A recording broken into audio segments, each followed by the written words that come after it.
Now, to start off the conversation today, we'd like to hear from the panel about their thoughts of the growth of Labuan IBFC, the prospects of Labuan IBFC, and how each industry that they represent may facilitate your businesses and the growth you want in ASEAN.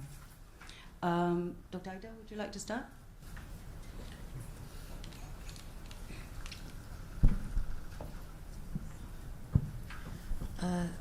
Bismillahirrahmanirrahim. Assalamualaikum and very good morning, everyone. It was an honor for us to have been involved with Labuan FSA and the LIBFC for the last several years. We had been assisting with the law reforms. We had been assisting with a number of people who are interested in using the various Labuan entities there is. In the last several years, we have had an increase, a very significant increase in the number of individuals, companies from all over the world actually, who have shown interest in Labuan possibilities. We have through our work with these individuals, we have seen how they have explored Asian and ASEAN opportunities, going out of ASEAN and coming into the ASEAN region, Malaysia and Singapore. We have seen how they appreciated the fact that the laws are clear, easy to use, easy to understand, but just enough checks and balances for them to have a credible operation. I look after the Islamic side of Zico, and well, for the Muslims, as many of you know, Islam came to our part of the world through trading. It is through business that Islam first came many years ago. Yesterday, at a very big gathering at the Islamic Finance News, many parties, financiers, and other people involved in finance were talking about how the various sukuk issuances, banking operations opening up, again brought together links that used to be part of the Silk Road. You know, there are links now from the US coming through ASEAN, going to Hong Kong and China, and vice versa. And just yesterday, we have Chinese parties who would like to find ways that they could locate investors who are interested in developments in China, looking at various areas at which they could push forward and again bridge geographies and various interests, you know. And yesterday, Labuan introduced the new International Wakaf Foundation. Maybe many of you have heard about Wakaf. This is a way that Muslims give charity, and an enduring charity that is really encouraged by the religion, but do face some constraints due to lack of clarity in the legal framework and lack of competent managers or trustees for the structure. This is a problem faced all around the world, and the product introduced by Labuan yesterday is to help to overcome some of these issues that may cause reservations in high net worth individuals among the Muslims who would like to achieve this. So, as Paul said, we are very excited at the possibilities ahead, and the integration, for example, in the financial side, actually opens up our eyes to many more opportunities in the future. Thank you, Dr. Ida. Dato Chin, if you mind.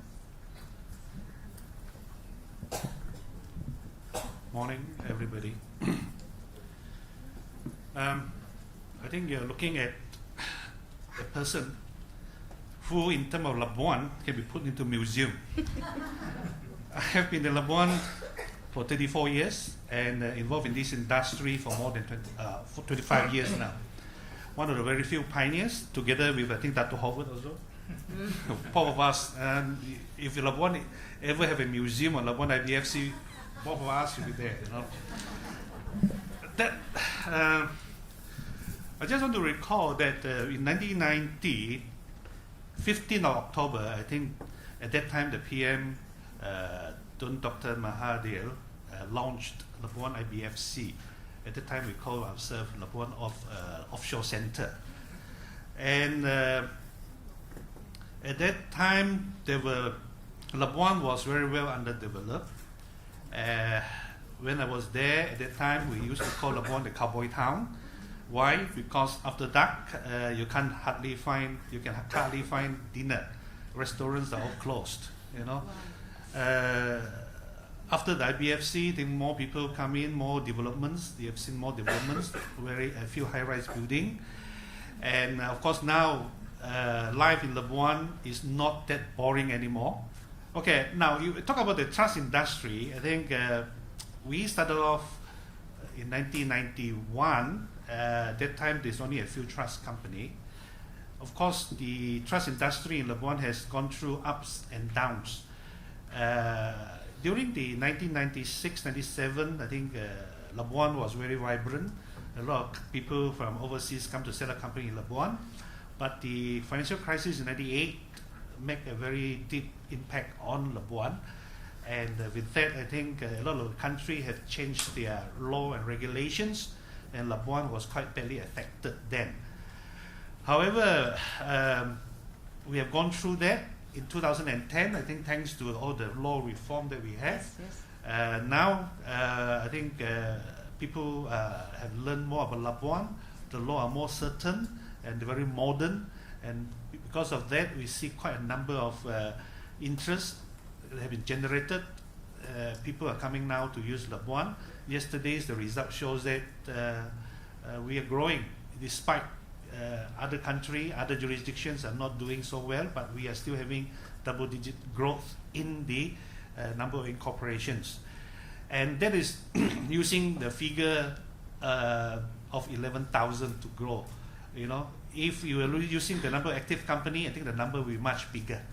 You know, we are using 11,000 as the number of company which has been incorporated since the very inception. Yes. So the figure of growth of 12%. Now, if we use it, the active company, wow, I think that will be bigger, you know, because the base will be down to 6,000 to 7,000 active company. So the growth will be much, much higher. And very thankful to the law reform. I think we are happy that a lot of people are using Labuan, and even the number of trust company has grown. This year, at the moment, I think we have 39 licensed trust company, out of which 30 are full-fledged trust company. Eight of them is managed trust. One is private trust. The figure that I got. I think that overview for Labuan. As the chairman of the association, I welcome more people to come and set up trust company in Labuan. I do not fear competition. I think the CAC is big enough. The world is our stage. You know, the whole world is our stage. We always have a niche market. We don't have to slog it out among the trust company. I always welcome them. I think the number of employees or even the trust officers that have been approved for Labuan has increased. Now I think the figures stand at 94. Of course, we need more people, more qualified people to be in Labuan in order to raise the standard of the professionalism in Labuan.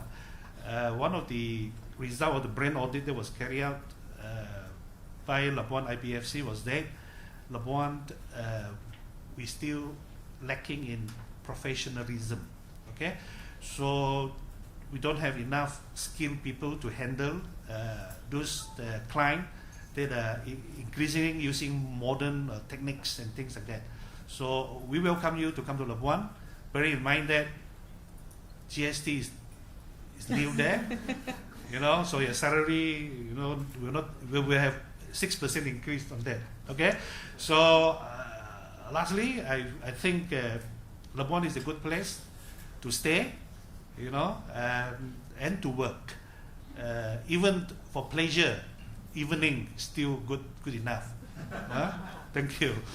Thank you, Dato. I didn't realize I should have called you earlier about what to do in Labuan. Mr. Wong, if you could share with us your thoughts on the insurance industry in Labuan. Thanks, Farah. First of all, I'd like to make the first qualification is that this morning when MC announced that we are a panel of experts, I look at myself and say, as chairman of the LIA, does not make me an expert. Okay, I'm quite sure they're all experts, but myself, I cannot deem myself to be an expert.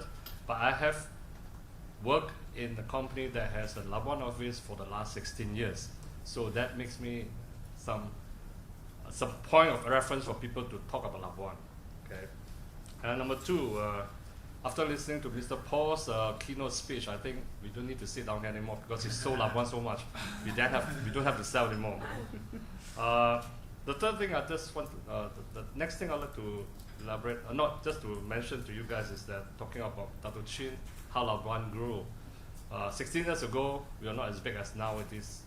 But I was told that about when Labuan FSA started 25 years ago, and then a few years later down the road, the then finance minister, Dato Anwar Ibrahim, then came to Labuan, had a brainstorming session with some department heads or regional heads or company heads to say, how do we make Labuan vibrant? So they were talking over ways and means of doing it. And one guy suggested, Dato, why don't you have a casino? And then I was told that Dato Anwar looked at him and said, you have nothing else to talk about, isn't it? But that shows that from that on to now, Labuan has grown significantly, very, very much. For our association, we already have 201 members.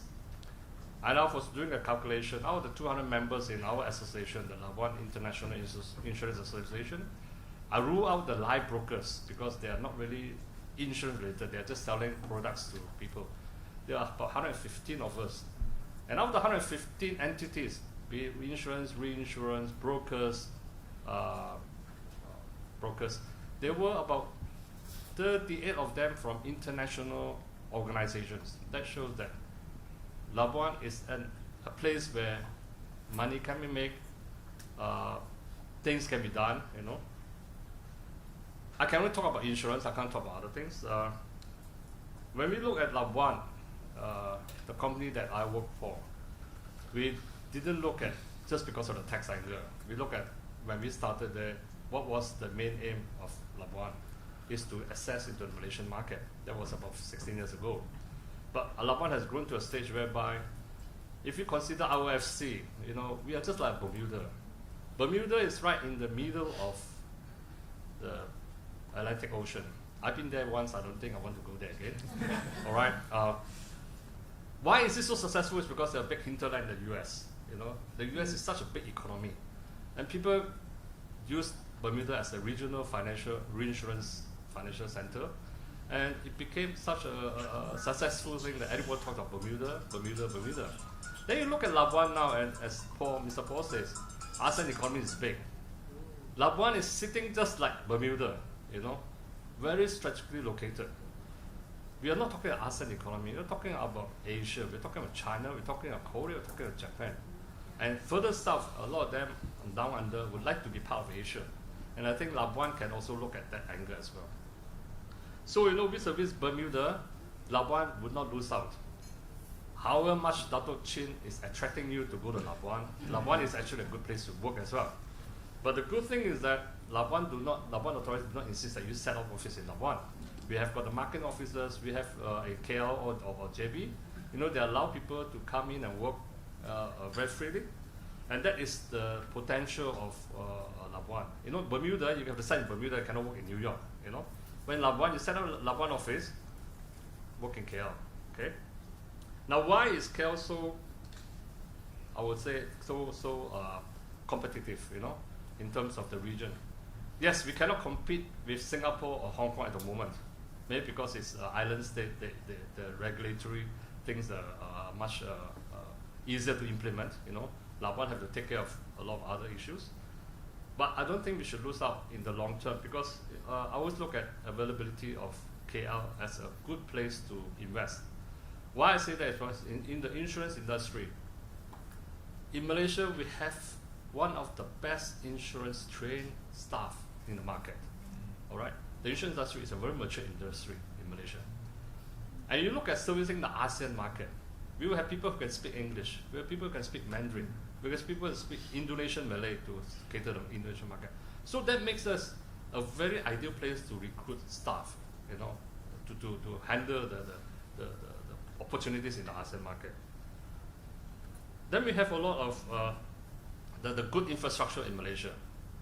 I will talk to you something about what our company did. We started off with 2 person in 1999. My company now employs over 200 people in Kuala Lumpur. Okay, 200 people. The bulk of them we do shared services. We didn't realize that it can be a good avenue for us to handle that particular shared service for a whole global group. Our shared services handles business for our whole world in terms of underwriting support, claim support, modeling, actuaries, you know, things like that. So we find that there is this potential for us to develop the business in a very cost-effective manner. Then connectivity, you know, I mean, infrastructure means Malaysia in terms of IT, we are super, you know, and then we should not be complaining, you know, in terms of comparing to countries like India, you know, the infrastructure may not be that as great as us. Connectivity in terms of flying out of Kuala Lumpur, I don't think it's a problem. So a lot of people didn't realize that. And then obviously cost.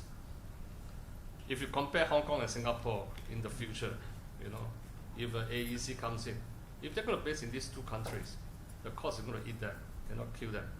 Malaysia cost is still very, very manageable. Okay, so in that sense, a lot of companies would have to look at this angle and say why we should come to Labuan. Cost is so important to control. Obviously, then the last is the tax. I mean, you already heard the earlier speaker, 3% or 20,000, whichever you choose. You know, there's no such thing as compulsion. You choose what you want to pay. Okay.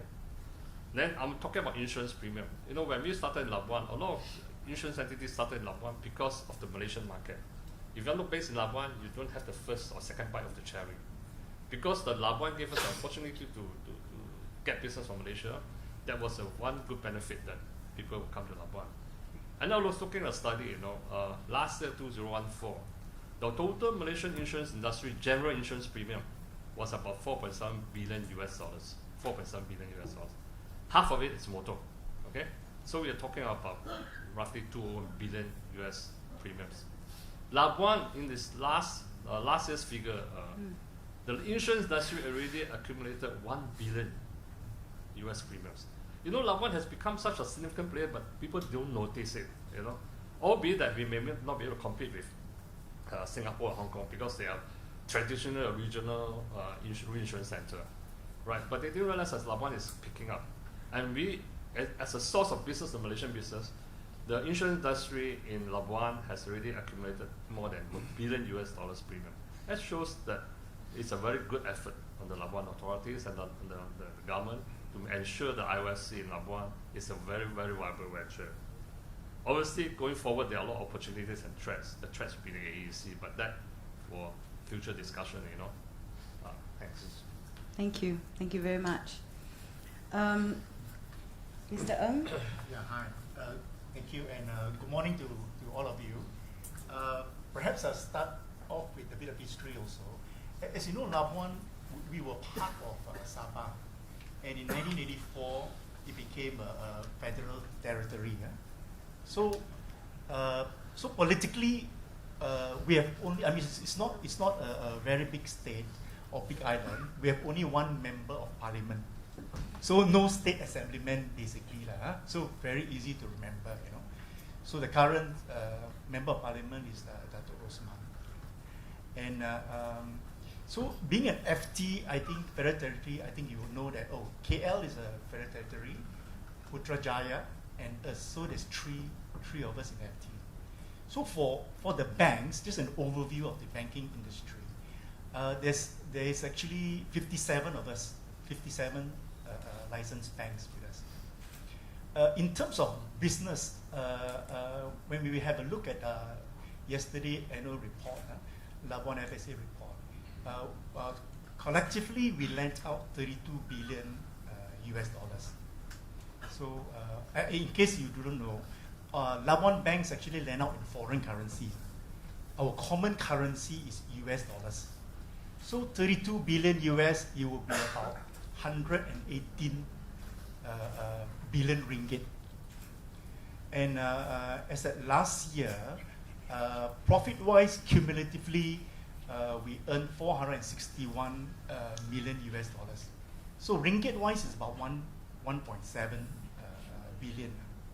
And that's important for us working because a little bit of our bonus comes from there. So, and when we look at our statistics, our advances, loans and all that, 75% actually goes to the ASEAN region. So Malaysian-wise, specifically, 45% of our loans go to Malaysian corporates and exposure to Malaysia. But ASEAN is 75%. Okay. And I think this is a growth of about 15% in terms of revenue from the preceding year. I mean, 2013 versus 2014. For us operating in Labuan, I think that we always talk about the motivation why companies want to do business in Labuan. I think you all know aware. All of us, I think all of you all pay more tax than the banks, because we only pay 20,000 ringgit per bank. So you can imagine, say, oh, I'm not very fair, isn't it? But that's one of the motivation of operating in Labuan. Because in any business propositions, I'm sure you would say, okay, I want to start a new venture. What is my revenue and what is my cost and what is my returns? So if you pay only 3% against your net profit, or maximum of 20,000 ringgit, you would think setting up a business in Labuan would be very beneficial. Because to get a 10% net profit margin nowadays for any businesses, I think is very tough. But Malaysian corporates, you pay 25% corporate tax. I think next year there's a reduction of 1%, is 24. But still at 20%, it's like, oh, quite a big chunk goes away from your company's books. So why not pay a little bit more lesser tax if you are able to incorporate a company in Labuan? So that's why in a sense you will find that banks in Malaysia onshore, they have actually a business in Labuan, and that gives a choice to the clients, their own clients. If you want foreign currency loans and all that, it is actually readily available. So that's how that's how we principally operate. And I think in Labuan we have the full financial infrastructure, unlike our colleagues here, from insurance, and from trust, and even leasing companies. Leasing companies, they do lease assets up to 45 billion US dollars last year. So it's very, very significant. Even though those are the bigger deals. I mean, we hope that if all of you will take an opportunity, since we are all in the various different industry areas, to raise any queries, and I think we will try our best to answer it. Thank you. Thank you, Mr. Ng. I now want to be a banker in Labuan. Last but in no way means least, Dato Howard, if you could share with the audience. Okay. Thank you, Farah. Thank you. I think what needs to be said has all been said. Anyway, let me just share with you a little bit about the Labuan Investment Bank Group. I represent the 14 investment banks in Labuan. Basically, Labuan investment banks are licensed to do conventional and Islamic investment banking. We are also permitted to carry out lending activities, providing foreign currency loans and advances. We are also permitted to provide financial advisory services where you want to do cross-border M&As, as well as creation of private and public funds, and also portfolio investment, and in addition to perform foreign exchange trading, commodities trading, as well as risk management services. Labuan, we would like to see this as the focal point for ASEAN, And as the topic suggests, this is the ASEAN Roadshow. So I think it's appropriate to talk a little bit about the ASEAN economy. As all of you know, the formation of the ASEAN Economic Community starting from this year, which comprises the 10 ASEAN countries. The three potential drivers of the ASEAN economy is based on globalization, urbanization, and deployment of technologies. From the investment banking standpoint, in the ASEAN opportunity, as more free trade kicks in, we believe that there will be more capital expenditure flows across borders.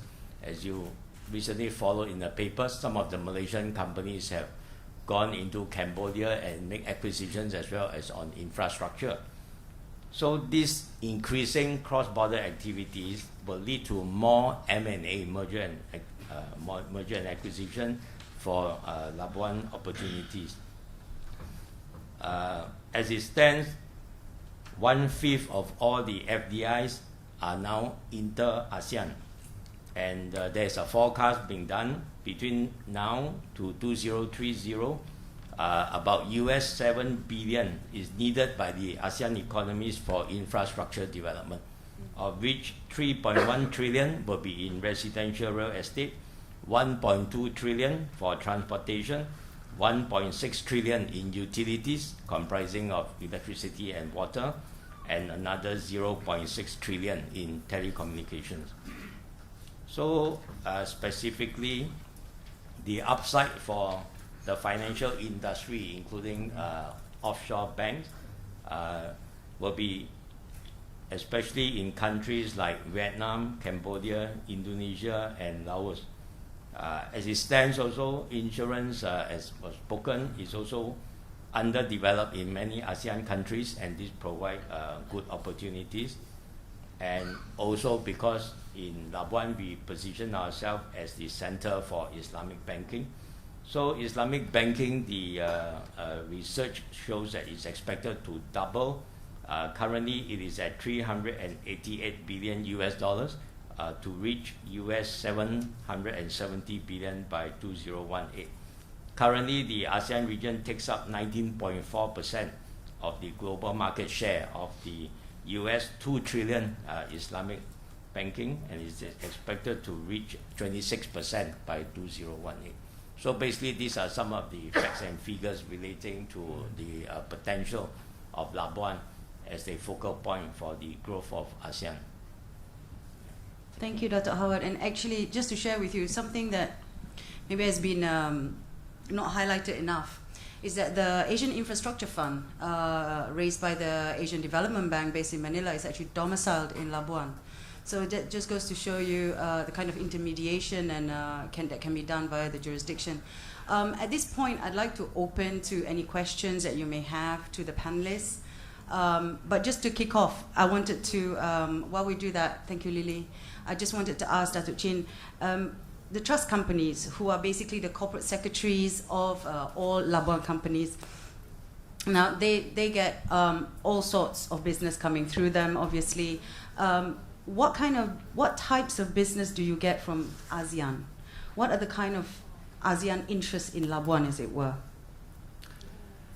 Well, you have stated that the Asian Infrastructure funds actually in Labuan.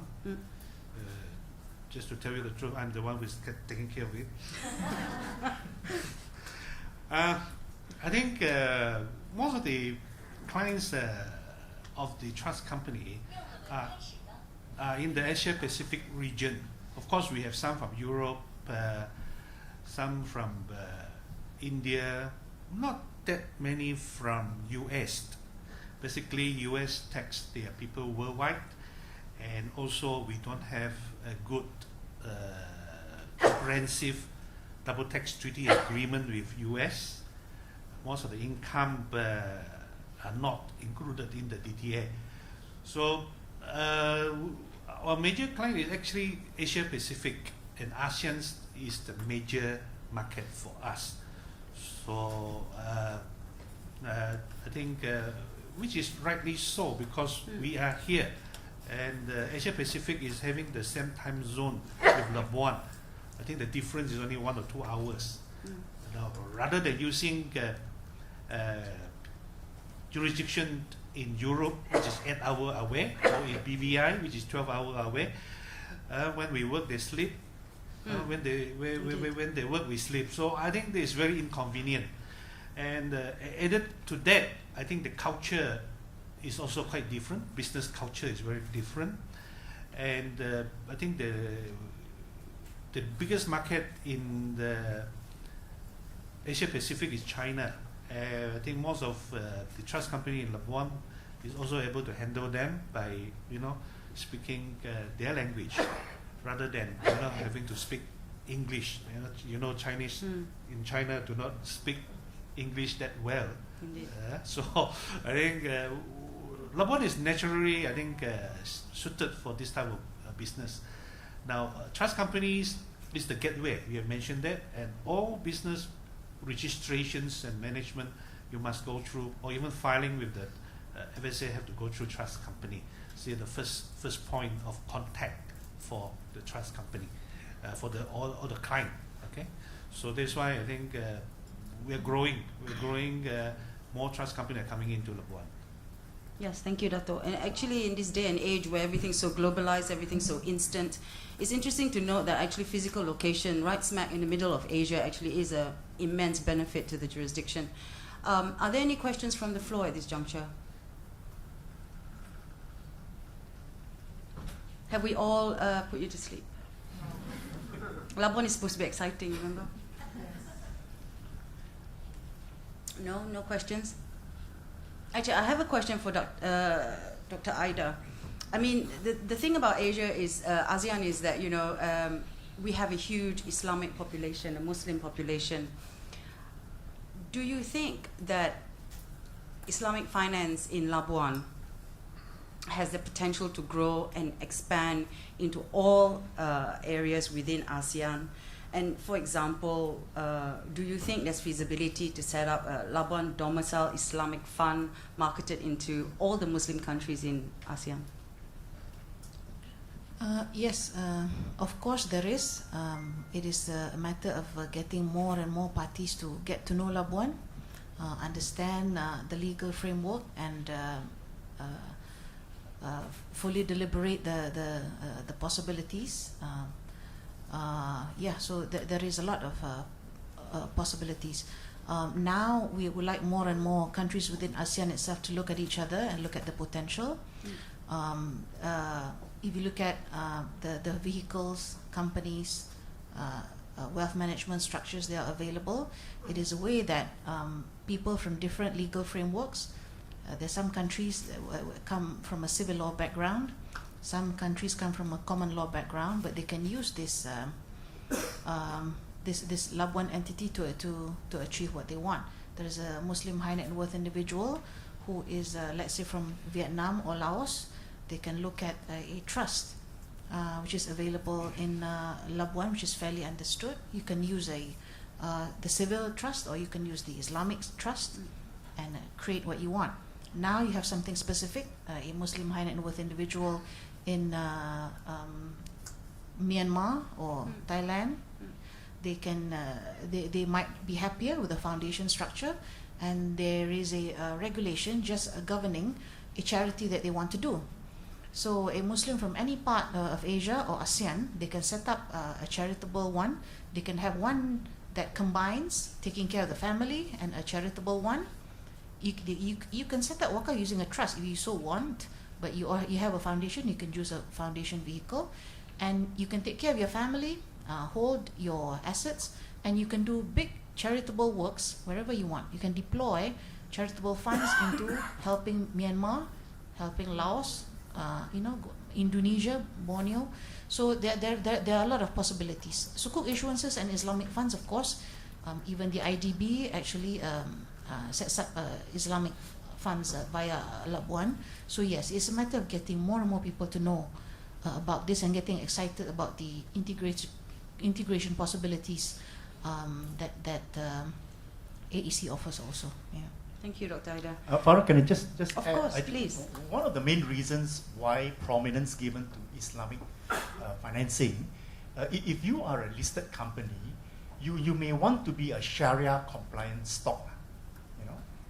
So for what that means is that if you are Sharia compliant stock, you know, you'll be able to attract perhaps government funds or controlled funds to come and buy your shares, you know, because certain corporations or agencies there is very strict in a way, you know, they will only invest in Sharia compliant stocks. So as a listed company, there are certain criteria to meet, you know. Generally, your total borrowings, 1/3 of your borrowings, bank borrowings, must be from Islamic financing category, if you know, in order to qualify for a Sharia compliant stock. So increasingly we are seeing, you know, certain listed corporations coming to Labuan to get their financing. As at last year, we have about US dollars 1 billion in terms of Islamic financing, and I think even yesterday we were talking to, you know, Mr. Daniel, our Deputy the Director General, that you know, this is a sector that we are promoting, and I think that when there's more awareness that there's possibility to get your foreign funding, but if it's in Islamic banking category, you know, this is another option for local corporates to come to Labuan to borrow. Thank you, Mr. Ng.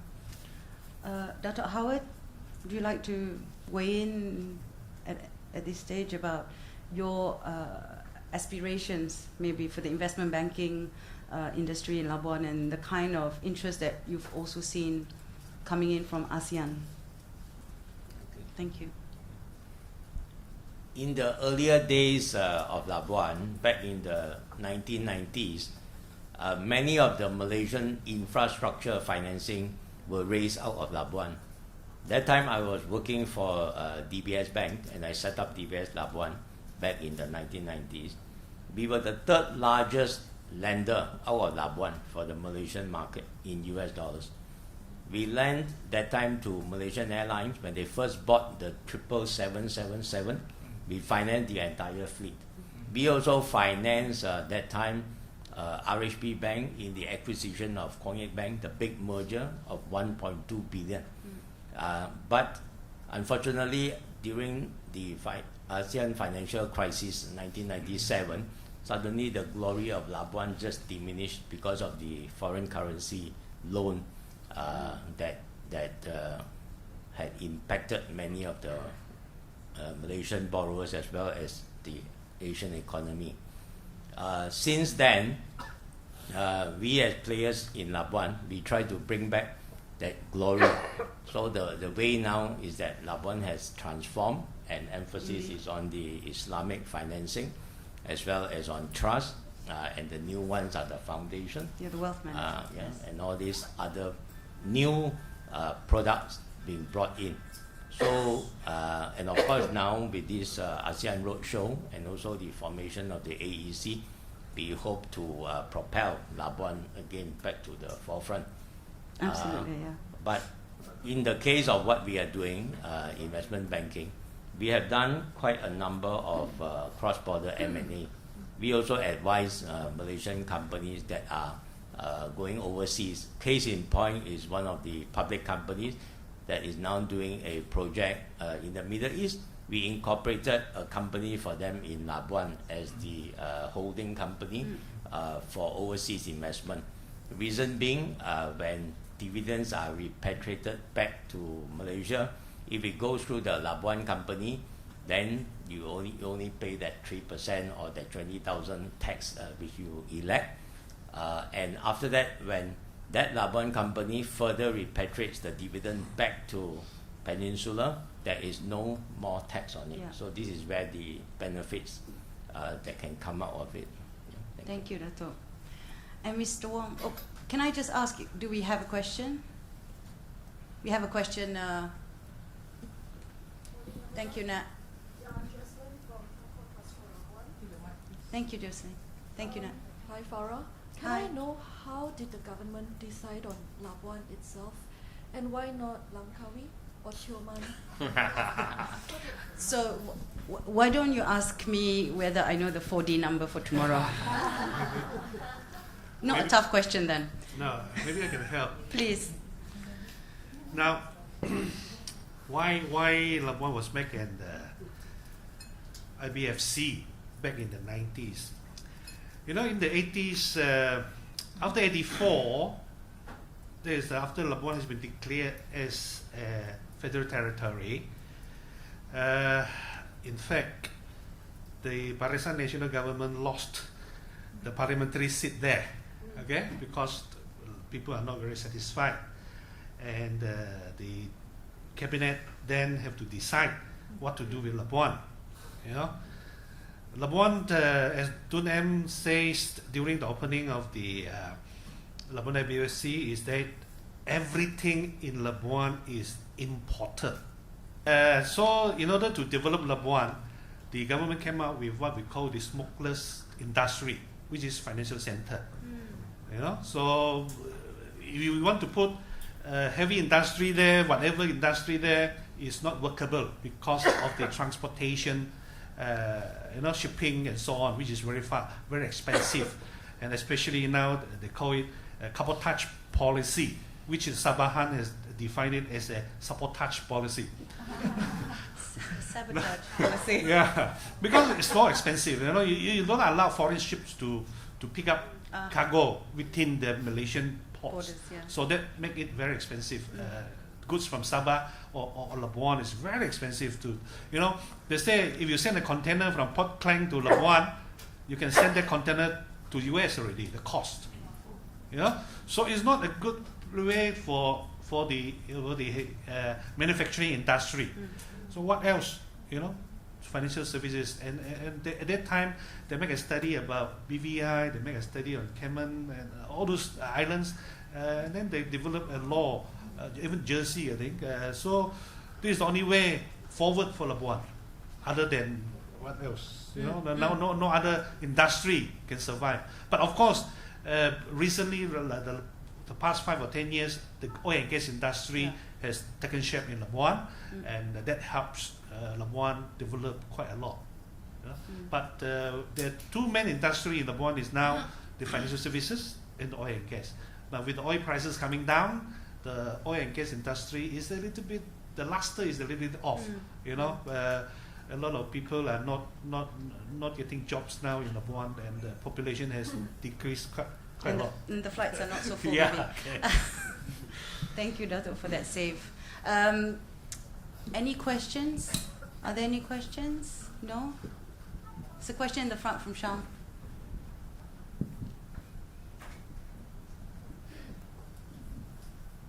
My question is, considering the panel has been in Labuan or have been in Labuan for a number of years, I'm interested in gaining your insight into how do you think the use of Labuan has changed over the years. So traditionally, people would set up in Labuan thinking that it would give them access to the onshore, the Malaysian market. So now, of course, we're trying to get a bit beyond that and talk about the ASEAN market. So my question really is, to what extent is that perception still there, that Labuan is mainly used as a gateway to Malaysia? And to what extent, what do we need to do, or what needs to change in order for us to be seen as a gateway into a larger market, i.e. the ASEAN region? Anybody would like to take that? Maybe can I just start? I think one of the main reasons why Labuan, in terms of banking, become more prominent, it's interesting because there are better regulations. I think generally people do not like to see too many rules, but when you have good governance and good guidelines and very clear policies coming out from our regulators, this will actually attract those people who want to actually secure their wealth. You see, so increasingly we are seeing more people coming to us to protect their wealth. It could be estate planning. It could securing their interest in the companies. So that's the reason why we have actually more foundations being set up. I think as of last year, Labuan, we have a total of 130 foundations. So for us in OCBC, I mean, I can share with you that, you know, we are one of the guys that actually also set up a foundation. So, and I think that previously, clients may go to other offshore havens, you know. But I think if they look at Malaysia, you know, in totality, you know, since we are very near, and since they can get you know, the full range of services under the foundation, you know, they might as well come to set up these foundations in Labuan. So in a way, the proper supervision, you know, and clear guidelines that has been coming out from, you know, LFSA actually facilitated, you know, the increase in business that we have seen, you know, especially in our banking area. So that's one angle from us. Thank you, Mr. Wong. Yeah. In respect for insurance and reinsurance, yes, I agree that 10, 20 years ago, Labuan was the gateway for us to go tap the onshore market. It was a very good incentive for major insurance players to do that. But having said that, you know, besides reinsurance and insurance players, we also have brokers. Our reinsurance brokers, part of our LIA. They have always been cross-border. They do business around the whole region using Labuan as a base. So they are quite successful. I think we have got a lot of reinsurance brokers who conduct business in Thailand, Vietnam, Indonesia, you know, bringing business back into the domestic market to insure. And we also got live underwriters, live brokers who handle business through the region as well. So in that sense, Labuan has given them a comfort base to start their operations. You're asking us in future what's the best way to develop Labuan. I think the world is getting smaller. Yeah, the AEC is going to combine us like a EEC, hopefully, bearing that there will be threats and there will be a lot of challenges away in terms of language, in terms of currency, in terms of legal systems, you know. But like Labuan has always been in the middle where we can fit all the holes, you know. And if we are careful and we are plan well enough, you know, a Labuan license can actually effectively overcome this and do a lot of business out of Labuan for the region. You know. Reinsurance, you know, we have got big players already in the market who will think that at the end, when the AEC comes to the being, they may say that Singapore is not competitive at all because I'm paying too much for the underwriters, I'm going to pay too much for the rental. Why do I want in KL to write the whole business in the region? So those are good opportunities. That's why I said earlier, cost is a very important factor in terms of encouraging investments in Labuan and Kuala Lumpur, or Malaysia, so to speak. You know, for instance, I will just give you a quote example. At this moment, the rental in Kuala Lumpur, the rental in my office space, as compared to my Singapore office, is almost about 6-7 times, you know, what they pay. So if you talk about AEC coming into play in few years' time, where the liberalization of the financial services of Malaysia, where we do a lot of cross-border, then companies will wake up and say, look, there must be a place where we're going to make money better in terms of controlling the costs. And I will see that Labuan and Kuala Lumpur would be the ideal place, because I seriously think that Hong Kong and Singapore is going to be very, very expensive. So is Bangkok or Jakarta. But like I said, Bangkok has got, Thailand has got only a mono system in terms of Thai, Indonesia, you know.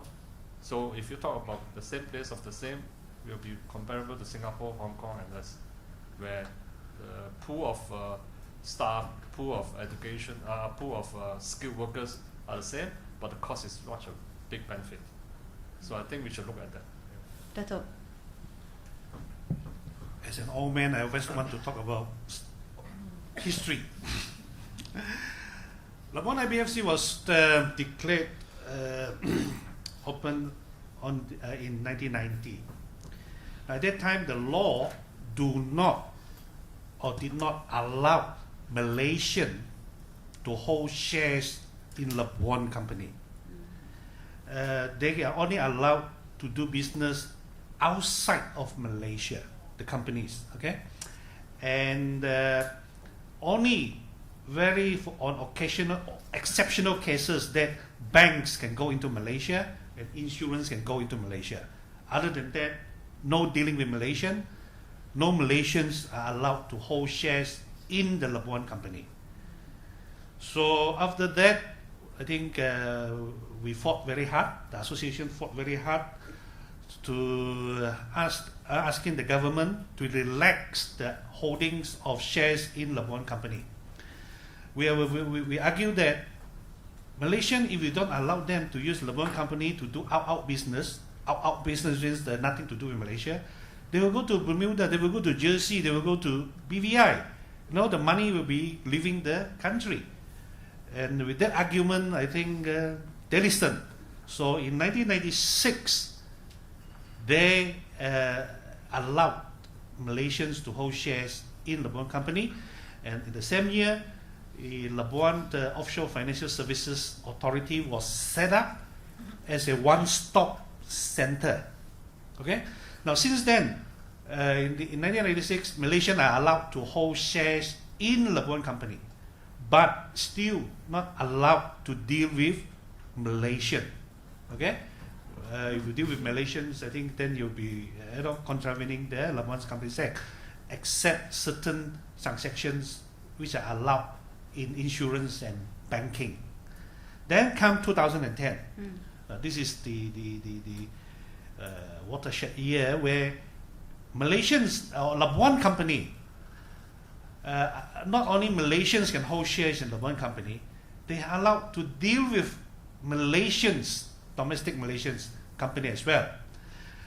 So this actually opened up quite a lot. Malaysians now can own Labuan company, not only to go overseas, but to hold investment in Malaysia. So a lot of the wealth management structures now using the foundation to hold shares in Malaysian company which own Malaysian assets. Okay. Now the Malaysian company, of course, will have to pay tax at 25%, and the declared dividend to the foundation. Now the dividend now is one tier, so there's no tax. Now the foundation is an investment holding entity. The foundation is not also taxed in Labuan. There's no tax in Labuan. So the whole structure, no tax, except you pay tax in Malaysia.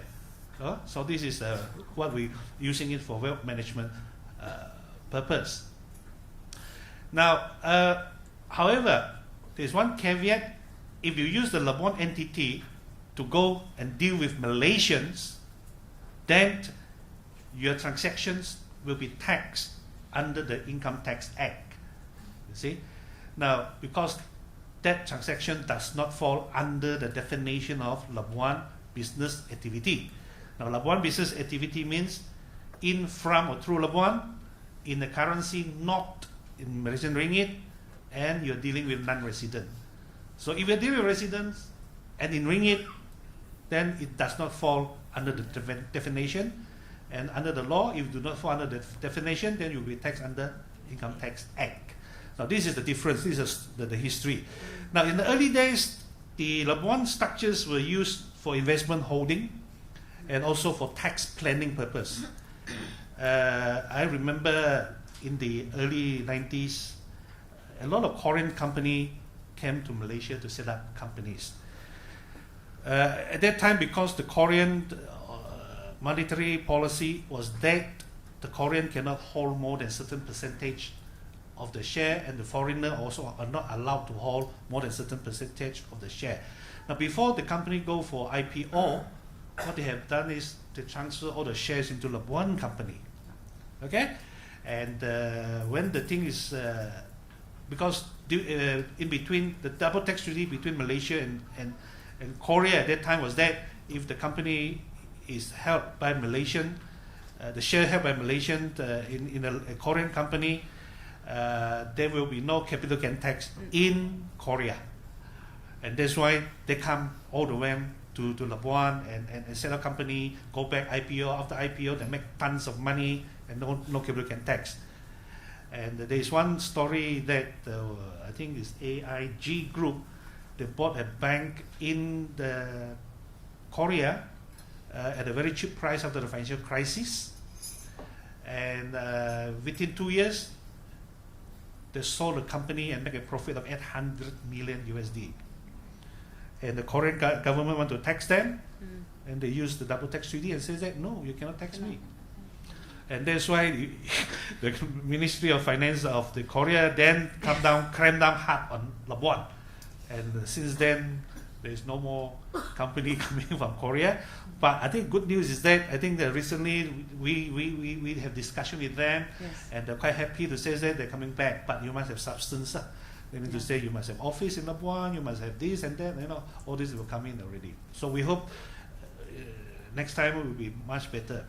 But I would think that all banks are actually very keen to do business. So there would be situations that they may approve the opening of accounts, and there might also be situations that unfortunately they may not be opening any accounts for the person that is requesting. So, but I think generally banks want business there, and I think they must have a very good reasons why they would turn down a request to open. Thank you, Mr. Ng. Dato, how would you like to weigh in? From the investment banking standpoint, when we open an account for customers, because we don't do commercial banking transaction, there are no checking account, savings account, or fixed deposits. So the starting point is that first you need to become a customer of an investment bank, meaning to say first you have to give us a mandate to perform an activity for you. Generally, this would be financial advisory or in a form of merger and acquisition or something to that effect, or even open an investment account. So only then the bank will consider opening an account. And then of course now under the AML CFT rules, we will perform what is called a CCDD, Customer Comprehensive Due Diligence. So after that has all been done, then the account will be open, and then you'll be given an account number. Thank you for that. Dato, please. Okay, opening of bank accounts throughout the world has become very, very difficult. Okay?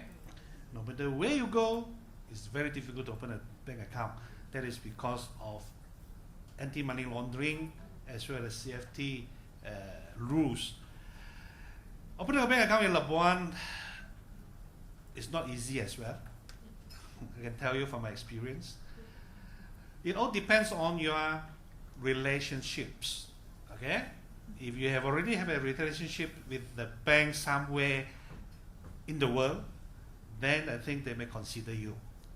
If you have no relationship with them and want to establish a new relationship, I don't think it will be easy. Am I right? However, having said that, maybe it's quite difficult to open a bank account in Labuan banks, but the alternative is you can always try the domestic banks. Okay, there are domestic banks. The regulation is a little bit more relaxed, so somehow you can get your account open in foreign currency accounts, multi-foreign currency account in domestic. Okay, now failing which, if you cannot open a bank account in Labuan banks, you can open a bank account in domestic Malaysia, and you come from Hong Kong, by all means go and open a bank account in Hong Kong. Okay, I'm not saying anything bad about Labuan, but the reality is relationships. Because if you don't have a relationship with Malaysian banks or Labuan banks, difficult to open a bank account. Go to Singapore. If you have a relationship with Singapore, go to Hong Kong and open a bank account. But it's not easy as well, because I have mentioned just now, every bank will do their CCDD, or I call it